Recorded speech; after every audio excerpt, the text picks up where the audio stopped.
pour l'analyse tactique d'un match de folie alors qu'on pensait que City s'était qualifié pour une deuxième finale consécutive. Le Real, qui va disputer la 17e finale de Ligue des Champions de son histoire, a montré qu'à la Casablanca, tout était possible, même de renverser les favoris les plus forts de la compétition.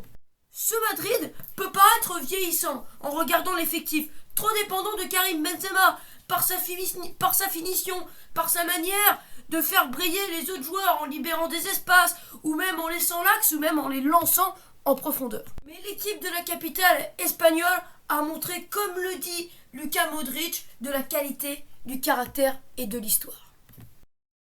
Dans la partie où Ancelotti a fait quelque chose de fort en mettant l'une de ses seules créations en application, le 4-3-2-1 pour la première fois de la saison, enlevant le 4-2-4 au moment où le Real était passé devant au tableau d'affichage. Avec ces choix, on avait à moitié l'impression qu'il voulait montrer à Pep que lui aussi savait innover, que lui aussi savait créer. À la fin du match, beaucoup d'adjectifs nous viennent à l'esprit. Incroyable, fou, formidable, inimaginable. Parce que les champions d'Espagne, après le but du 5e meilleur buteur de cette saison en Ligue des Champions, Riyad Mahrez, paraissait vraiment bien éliminé. C'est pour ça que pour ce match inimaginable, inexplicable, je vais essayer de faire cette analyse tactique en 3 parties. La première partie, la folie madrilène. La deuxième, un nouvel échec pour Pep Guardiola. Puis dans la dernière partie, on analysera les buts.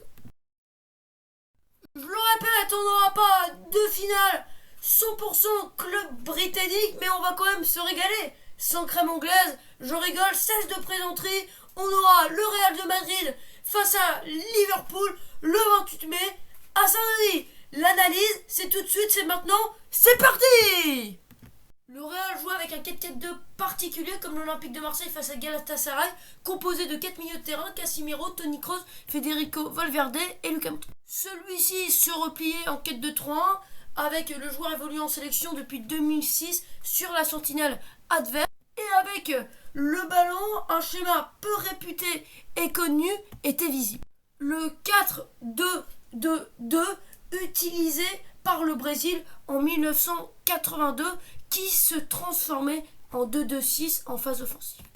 Le sélectionneur était Santana. L'un des grands monsieur de cette rencontre face à l'équipe qui peut se transformer en 2-3-5 avec la balle, c'est Valverde qui a fait 5 tacles et récupéré 2 ballons. Il pouvait, comme Ocampos, partir du côté pour aller chasser les centraux. Ces équipes sont dominantes, originales, artistiques, plaisantes, agréables à regarder tactiquement, mais on ne peut pas reprocher aux gens d'être critiques sur Guardiola. Parce que chaque année, une fois par an en Coupe d'Europe, il se rate parce qu'il veut changer de schéma face à Lyon, rajouter un joueur d'attaque en finale face à Chelsea, ou cette année faire jouer ses joueurs d'une manière contre nature, sans les relances courtes, propres et la même qualité de passe. 89,2 réussites passes en moyenne en C1 contre 71 en seconde période. Un jeu beaucoup plus défensif, beaucoup plus direct avec les longs dégagements d'Ederson. Et plus ce système avec les 11 joueurs de champ, avec la sortie du gardien libéraux de sa surface.